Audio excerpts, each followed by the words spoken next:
Michael, we know it's going to be big, dude, but Microsoft is banking on Call of Duty to increase Game Pass subscription numbers. It's been claimed. Tom Henderson over at Insider Gaming. That's according to The Verge's Tom Warren, who reported that sources have said that Microsoft is hoping that Call of Duty coming to Xbox Game Pass will help to grow its gaming revenue numbers.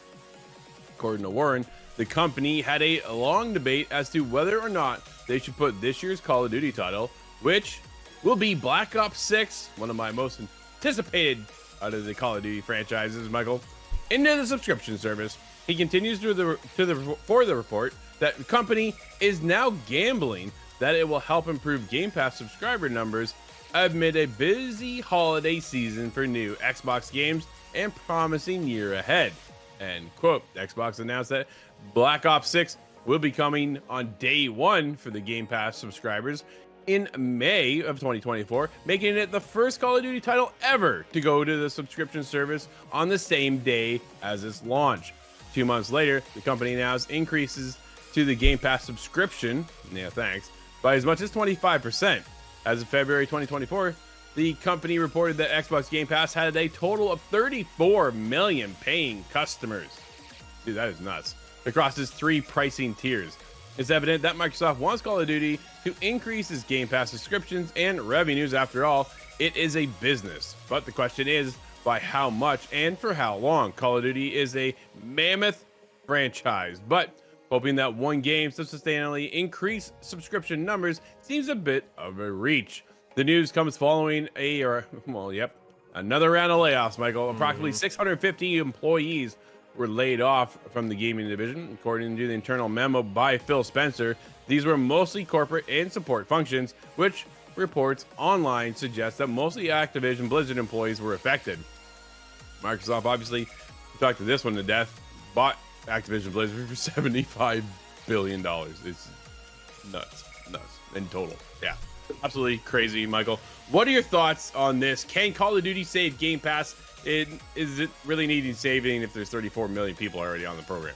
Yeah, that was like a weird number. I was like, okay, maybe Game Pass is slowly dying. I mean, again, that was in February. A bunch of people have unsubscribed after the price changes. But yeah, I mean, I don't think so, right? Like, I know you and I are hyped that Call of Duty is on Game Pass, but Call of Duty is one of those games. You're either going to buy it or you're not, right? Like, you're either a Call of Duty fan or you're not. I don't know if it being on Game Pass is going to be a reason to subscribe to Game Pass. Like, oh, you gotta get the premium tier of Game Pass.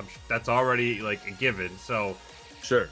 I don't know. Maybe somebody will say, well, instead of buying it, I'll upgrade to the premium version. But I mean, you and I have talked to it a bunch. Feels like if you're a console guy, it's PlayStation you want to be on, not Xbox, because of everything else going on. So, yeah, I don't think so. I mean, I'll be curious to see the numbers, but yeah, I think Call of Duty is such a mammoth franchise. It's such a polarizing franchise, in the fact you love Call of Duty and you're an annual buyer like myself, or you don't like it and you probably won't check it out and you'll maybe just stick with Warzone, which is the free version. You don't need Game Pass for that. So I don't think it'll help, but I also don't think if you have 34 million paying customers, I don't really think you need the help of your Xbox.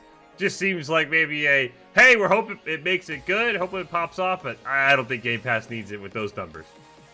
No, I find it an interesting statement, right? That this is where they're kind of banking on right now. I know when Phil Spencer talks about the industry itself is plateaued. And I think that's their biggest concern is how do we drive other numbers? Dude, you're not going to pull somebody from PlayStation who has their friends already over there to come over to Xbox and pay on Game Pass to play it for free, right? Like that's not a driving force because they already have full intentions of either pre-ordering or buying on day one so they can hang out with their friends.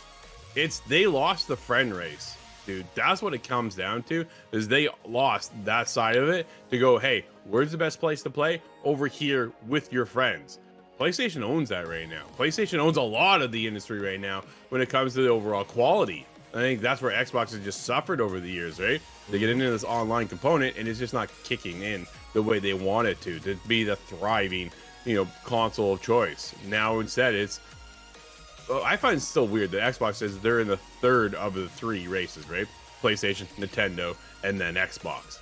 Xbox being last. Xbox has never been able to seemingly catch up to PlayStation. This isn't a driving force, man. I'm sorry. Call of Duty is one of the biggest games of all time. It'll sell. It'll come out next month. We'll talk about the numbers. They'll be absolutely massive. We're probably going to hit another $1 billion or $1 billion sales in day one, right? Yep. Like that's how quickly this game takes over. but it's not going to be affected by going, hey, 1 billion people came over to Game Pass. So I'm very curious to see where this lines up moving forward. I think Call of Duty is still a great get for Xbox because it has to say, hey, Xbox owns Call of Duty. This is the numbers for our game. Like, that's the pull that they really need, not so much the Game Pass side. I've talked it to death over the years, though. The Xbox was really now focused on Game Pass more than anything else. They don't care if you have a console. Just go buy your Game Pass subscription service, and that's all they're looking for. So they're looking to continually grow that. Is Call of Duty the way to grow it? I don't think so.